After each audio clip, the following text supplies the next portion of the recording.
네, 여러분 안녕하세요. 가을바람입니다. 오늘은 아이온큐의 CEO 피터 챕맨 사장님의 인터뷰가 좀 있었는데 내용이 굉장히 저희가 아이온큐에 대해 잘 파악할 수 있도록 이런 좋은 내용들이 많아서 한번 가져와 봤습니다. 그래서 여기서 핵심이 되는 한 마디가 이제 아이온큐가 시스코, 엔비디아, 오픈 AI를 모두 합친 기업이 될 것이다. 이것을 목표로 가고 있다라는 얘기가 나왔는데 어떤 내용이었는지 같이 살펴보도록 하겠습니다. 자, 그래서 2월 29일에 양자 컴퓨터를 전문으로 다루는 언론인 인사이드 퀀텀 테크놀로지에서 아이온큐 CEO 피터 챕맨이 인터뷰를 가졌습니다. 그래서 피터 챕맨이 어떤 사람이냐? 아이온큐의 회장이자 CEO이고 소프트웨어 엔지니어링 분야에서 40년 이상 리더십 경험이 있다. 그리고 16살에 이제 AI의 아버지라고 불리우는 마빈 민스키와 시모 페이퍼트 교수가 운영하는 MIT 인공지능 연구실에서 커리어를 시작했고 80에서 90년대에 몇몇 스타트업들을 창립하고 키워서 엑시트한 경험이 있고 아이온큐 전에는 아마존 프라임, 쿠팡에 있는 서비스랑 비슷한 거죠. 며칠 안에 바로 이 배달을 보장하는 거 이런 서비스의 엔지니어 담당 임원이었다. 그래서 AI에 대한 평생의 관심에 따라 아이온큐에 합류하게 되었고 이 양자 컴퓨터가 AGI라고 하죠. 범용 인공지능, 인간과 유사한 지능을 갖춘 인공지능 개발에 큰 기여를 할 것이라고 생각하며 인류가 직면한 수많은 중대한 문제를 푸는 데 도움이 될 것이라고 생각하고 있다고 합니다. 그래서 이 양자 컴퓨터를 아이온큐는 이론적인 개념에서 혁신적인 기업들을 위한 실질적인 물질적인 옵션으로 바꾸어 놓았고 올해부터 이제 중대한 문제들을 완전히 다른 방식으로 풀면서 기업들에게 가치를 제공하기 시작할 것이다.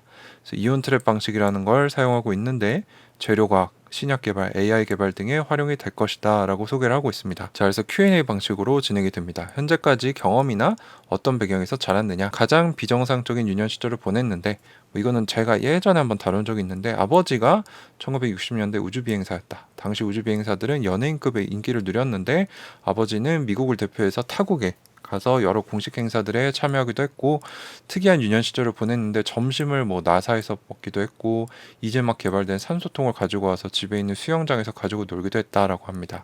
그래서 텍사스 휴스턴에 이제 이 나사 우주 기지가 있으니까 이 근처에 나소베이라는 작은 도시에서 자랐는데 당시 우주 비행사들은 매주 20시간씩 비행을 했었어야 하는데 아버지도 전투기를 하나 가지고 있었고 따라서 아버지가 이 비행을 마친 후 돌아올 때 집 근처에서 초음속으로 비행을 해서 소닉붐을 일으키면 엄청난 소리가 나죠. 그래서 이 소리를 들으면 어머니와 피터는 아버지를 데리러 공군기지로 향하곤 했다라고 과거를 회상합니다.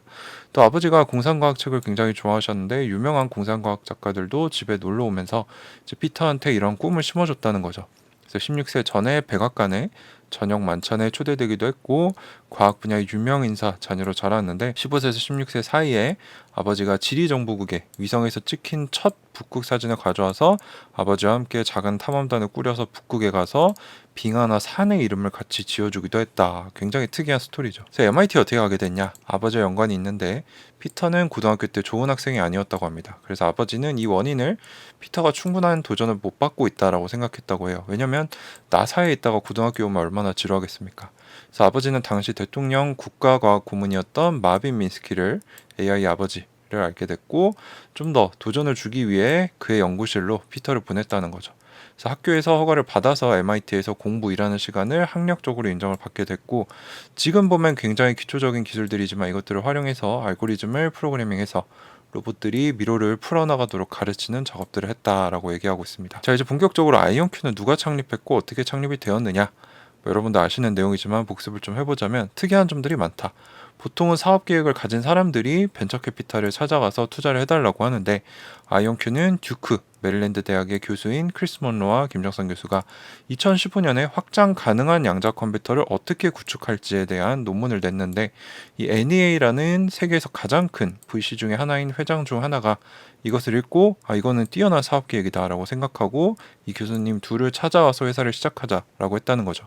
그래서 NEA를 시작으로 구글과 아마존도 초기 투자를 했고 정상적인 회사 창립과는 완전히 거꾸로 시작을 하게 됐다. 그래서 다양한 큐비트 구축 기술이 있는데 왜 이온 트랩, 아이온큐께 뛰어난가? 더 좋다고 하는 것은 시간적인 측면에서 말하는 건데 50년 뒤에 어떤 방식이 제일 뛰어난가는 모르겠다는 거죠. 이제 뭐 마이크로소프트의 위상학적 큐비트일 수도 있지만 중요한 건 가까운 미래에 누가 뛰어나냐. 가까운 5년에서 10년 안에는 이온 트랩 방식이 가장 뛰어날 거다. 왜냐면 큐비트, 이제 양자 컴퓨터의 가장 기본 연산 단위인데, 큐비트는 인공적인 큐비트와 자연적인 큐비트 진영으로 나뉘어지는데, 아이온큐는 이온이라는 원자를 사용하기 때문에 인간이 제조하지 않아서 모두 완벽히 동일하다. 그래서 수율이라는 문제나 제조 문제가 애초에 없다는 거죠. 그리고 이 광자나 중성원자 같은 원자를 사용하는 진영이 있긴 하지만 아직 물리학적인 문제들이 존재한다는 겁니다. 그래서 이온 트랩은 원자시계에서 시작되었는데 상대적으로 성숙한 기술이다. 원자시계는 이제 굉장히 정밀한 시계를 의미하죠. 그래서 뭐 이런 분야가 필요한 뭐 금융권이나 뭐 컴퓨터 이런 데에 들어가 있다고 하는데, 이것을 한 창립자, 제가 추측하기로는 크리스 먼로 교수님 같은데 95년에 NIST 미국 표준을 개발하는 곳이죠. 여기서 원자시계 관련해 연구할 때 첫 양자 로직 게이트를 구축한 바가 있다. 로직 게이트는 이제 큐비트들을 가지고 연산을 하는 하나의 그 계산기를 의미합니다. 제일 작은 계산기. 그래서 현재 원자시계는 칩 안에 들어가 사용될 정도로 성숙한 기술이고, 이거를 아이온큐가 활용한다는 거죠. 그러나 인공 큐비트는 초전도체 방식 같은 경우는 한 개의 큐빗을 위해 10개에서 14개의 원자가 들어가야 되는데, 이 모든 원자가 서로 동일해야 하는데 이 정도 수준의 제조 능력은 그 누구도 가지고 있지 않다. 따라서 이들에겐 수율 문제가 존재하며 이걸 극복하기 위해 노력하는 중이다. 아이온큐는 큐비트 자체는 완벽하다는 큰 장점이 있고, 따라서 이 큐비트들을 사용해서 계산을 하는 게이트의 충실도가 좋고, 그래서 가장 큰, 가장 복잡한 문제를 해결할 수 있는 그런 방식이다. 다음 질문은 아이온큐는 21년 스펙 방식으로 상장을 했는데 세계 최초로 상장한 순수 양자 기업이다. 어떻게 상장을 하게 됐냐? 이제 아이온큐뿐만 아니라 이런 혁신적인 최신 기술인 딥테크 기업들은 상장할 수는 있지만 매출이 없다는 도전이 있다는 거죠. 보통 기업들이 누적 1억 달러, 1억 달러면 한 1,300억 정도의 매출을 내면 상장을 생각하는데, 스펙 방식을 쓰면은 그것을 도달하기 전에 일찍 상장할 수 있다는 겁니다. 그래서 상장 당시 아이온큐는 기술적으로나 이 재무적으로, 돈적으로 모두 공격적인 로드맵을 세웠는데, 현재까지는 상장 시에 세운 목표들을 크게 초과 달성하고 있고 앞으로도 그러길 바라고 있다. 문제는 스펙으로 상장한 기업들 중에 장밋빛 전망을 제시했지만 목표를 달성하지 못해서 이 상장가 대비 주가가 크게 폭락한 기업들이 많다는 거죠. 그래서 스펙이 이제 악명 높게 되었는데, 아이온큐는 이들과 다르게 목표한 것을 잘 달성하고 있고 초과 달성하고 있다는 점에서 그들과 다르다라고 선을 긋고 있습니다. 자, 그리고 최근에 미국 시애틀에 양자 컴퓨터 제조 시설을 오픈했는데 왜 열었고 이게 어떤 영향을 미치는가? 현재 아이온큐 본사는 메릴랜드주의 칼리지 파크라는 곳에 있습니다. 제가 작년 5월에 갔다 왔죠. 여기에 양자 컴퓨터들을 지금 만들고 있는데 더 많은 양자 컴퓨터를 둘 공간이 없어서 시애틀에 세웠는데, 시애틀에는 빅테크 기업들과 보잉, 블루오리진과 같은 우주항공 기업들이 있는데, 이 기업들이 있기 때문에 이 양자 컴퓨터 제조에 필요한 뛰어난 엔지니어들이 있다는 거죠. 그래서 본격적으로 연구한 결과들을 제품화하고 만들기 위해서 이런 인재들을 확보하기 위해 갔다는 겁니다. 그래서 아이온큐의 파트너에는 구글, 마이크로소프트, 아마존이 있는데 그들의 클라우드 사업부, 또 양자 그룹이 시애틀에 존재한다는 이점도 있다. 그리고 큐비트 제작 방식과 상관없이 결국에 양자 컴퓨터는 한 개의 칩에 넣을 수 있는 큐비트 숫자 한 개가 있기 때문에 지금 슈퍼컴퓨터처럼 이 칩들 여러 개를 연결해서 하나의 큰 양자 컴퓨터를 만들어야 된다는 거죠. 그러기 위해서는 각 양자 칩들, 각 양자 컴퓨터들이 더 작아져야 되고 더 싸져야 됩니다. 현재 비싼 가격으로는 불가하다는 거죠.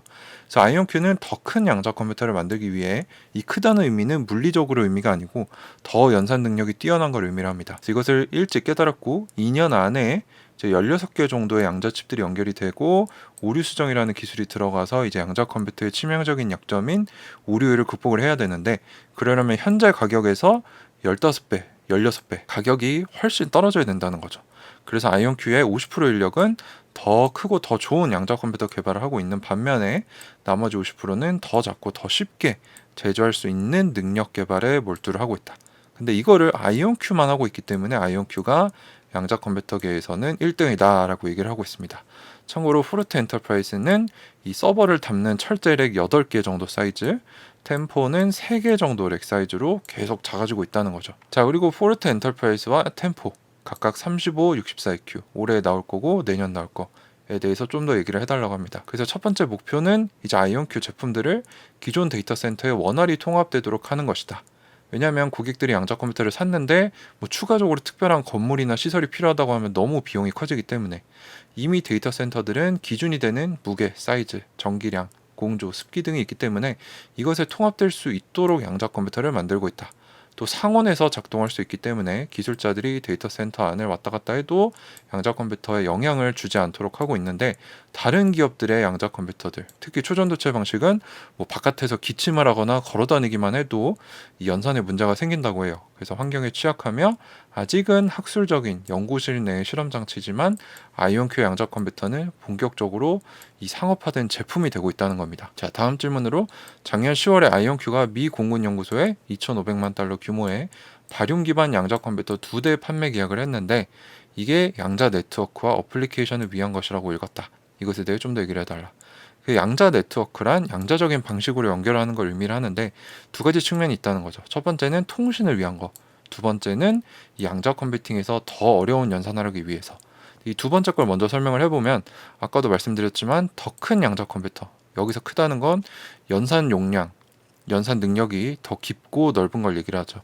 이걸 만들려면 여러 가지 양자 칩들 간의 얽힘, 연결이 필요한데, 이것을 네트워크로 연결해서 하나의 거대한 양자 프로젝트를 만드는 것인데, 여기에 제가 여러 번 말씀드린 포토닉 인터커넥트라는 광학적 상호 연결 방식이 들어간다는 거죠. 그래서 그 프로젝트에 있어 현재 1단계를 이미 달성을 했고, 원래 목표는 내후년 2026년인데 올해 안에 완성해서 시연을 하고 아마 내년쯤에는 일찍 제품이 나오지 않을까 생각을 하고 있습니다. 자, 그 다음에 양자 통신인데, 두 다른 장소에서 두 다른 양자 컴퓨터 간에 안전한 통신을 하게 하는 것이다. 왜냐하면 현재 양자 컴퓨터가 발전하면 암호화를 깰 수 있다는 예상이 퍼지고 있는데, 아이온큐도 그렇게 생각을 하며 그것을 보호하기 위해서 새로운 기술이 필요한데, 그 잠재적 후보가 바로 통신의 양자 네트워킹을 활용하는 것. 근데 이 부분에 대해선 중국이 미국보다 앞서고 있는데, 중국은 이미 양자 네트워킹을 먼 거리에서도 구현을 했고, 심지어 로켓을 발사해서 지상에 있는 큐빗, 그 로켓 위에 있는 큐빗에 얽힘을 구현한 경험도 있다. 어쨌거나 이 미 공군 연구소는 연산용이 아니라 네트워킹을 해보고 싶어서 사는 거기 때문에 이 큐빗 숫자보다는 두 대의 양자 컴퓨터 자체가 필요한 상황이다. 이 두 대 양자 컴퓨터는 현재 시애틀 공장에서 구축 중이고, 네트워킹 부분의 몇몇 결과들을 보고 있다. 이 계약 자체는 양자 네트워킹, 양자 통신, 소통에 관한 것이지만 아이온큐는 내부적으로 이거를 연산에 활용할 생각도 있다. 그런 관심도 있다라고 얘기를 하고 있습니다. 자, 다음은 고객들의 얘기를 해봅니다. 그래서 AFRL, 미 공군연구소 외에도 유럽의 퀀텀 바젤, 그리고 현대자동차, 에어버스, GE 리서치와 같은 고객들이 있는데, 도대체 뭘 하고 있냐?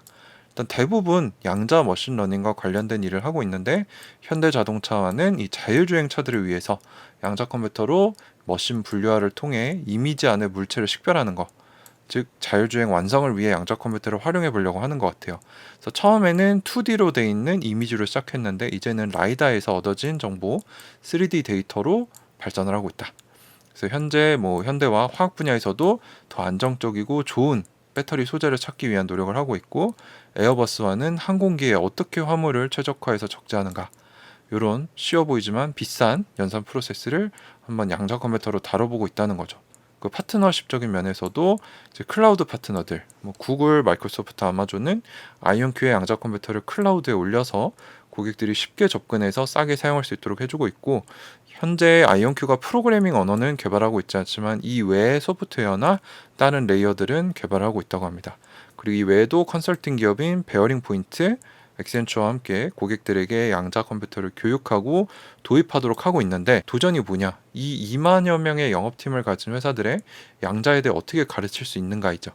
그래서 공동 마케팅 자료를 작업하고 영업팀들이 양자 프로세스나 서비스를 앞으로 이 컨설팅을 하면서 판매할 수 있도록 아이온큐가 돕고 있다라고 합니다.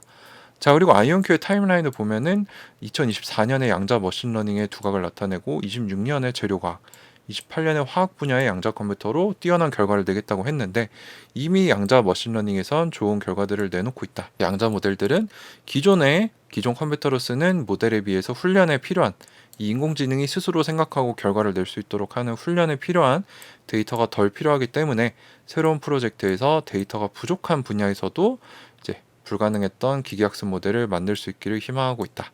근데 아직은 작은 프로젝트이기 때문에 더 강력한 양자 컴퓨터를 개발해야 이 고전 머신러닝의 시장을 가져올 수 있을 것으로 보고 있다.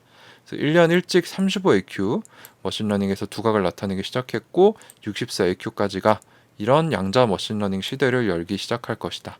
그래서 재료과학, 신자재 개발, 이런 것들 분야가 먼저 열리고, 이게 이제 뭐 현대차와의 배터리 개발, 이 태양열을 발생시키는 판에 들어가는 신자재 개발 등이 포함이 되고 그 다음이 계산화학을 통한 신약 개발이 될 것이다.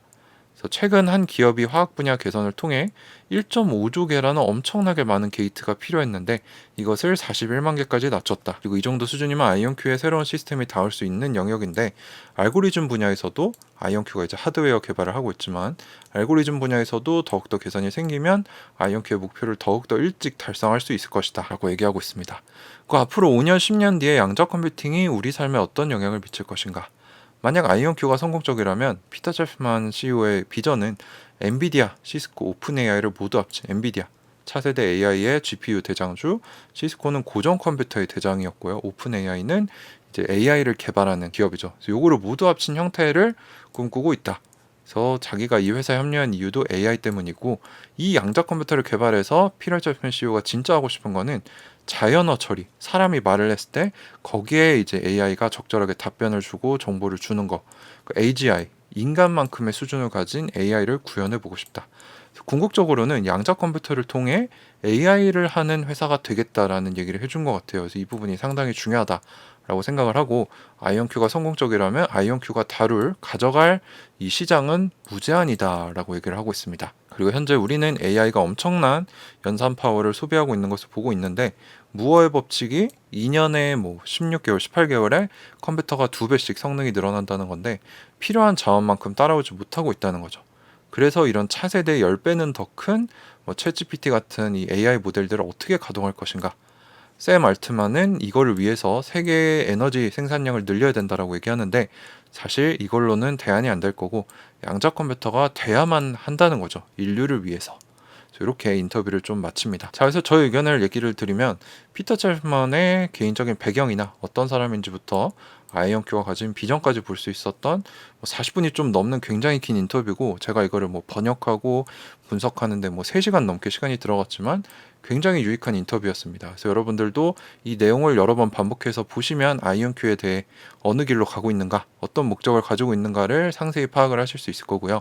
여러 스펙 상장주들이 있었으나 상장 시 제시한 목표를 미달성하면서 주가가 폭락한 반면 아이온큐는 기술적 재무적 목표를 초과 달성하면서 다른 모습을 보여주고 있다는 점, 그리고 여러 양자 기업들 중에 유일하게 아이온큐만이 제품화, 소형화, 비용 절감에 힘쓰고 있고 이것이 아이온큐를 돋보이게 한다. 그리고 AI를 위해서 인류를 위해서 양자 컴퓨터는 돼야만 한다라고 정리를 할 수 있습니다. 그래서 저의 총평은 CEO의 말은 물론 자기 회사를 좋게 얘기해야 되기 때문에 과장될 수 있습니다. 하지만 회사에 대해 가장 잘 알고 회사를 이끄는 사람이기 때문에 좋은 자료 중에 하나라고 생각이 되고요. 그의 말에 따르면 이 사람이 사실을 얘기하고 있다면 확실히 아이온큐는 양자 컴퓨터 기업들 중 선두를 달리고 있다라고 저는 생각을 합니다. 그래서 과연 아이온큐가 시스코, 엔비디아, 오픈 AI를 모두 합친 무제한 TAM, 무제한 시장을 가진 기업이 될 수 있을까? 요거는 이제 투자하시는 여러분들이 생각해 보시고 판단할 문제라고 생각을 합니다. 네, 그래서 오늘 이 피터 젤프만 CEO 사장님 인터뷰를 좀 살펴봤는데 굉장히 유익합니다. 그래서 여러분들 꼭 여러 번 돌려보시면서 자기 것으로 만들어 보시기를 추천을 드리고요. 네, 자료가 도움이 되셨다면 아직 구독 안 하신 분들은 구독 한 번씩만 꼭 해주셔도 제 활동에 큰 도움이 됩니다. 혹시 양자 컴퓨터 궁금하다, 아이온큐 궁금하다 이런 분들한테는 제 채널을 많이 소개해 주시면 감사하겠습니다. 네, 오늘도 긴 영상 끝까지 시청해 주셔서 감사합니다. 가을바람이었습니다.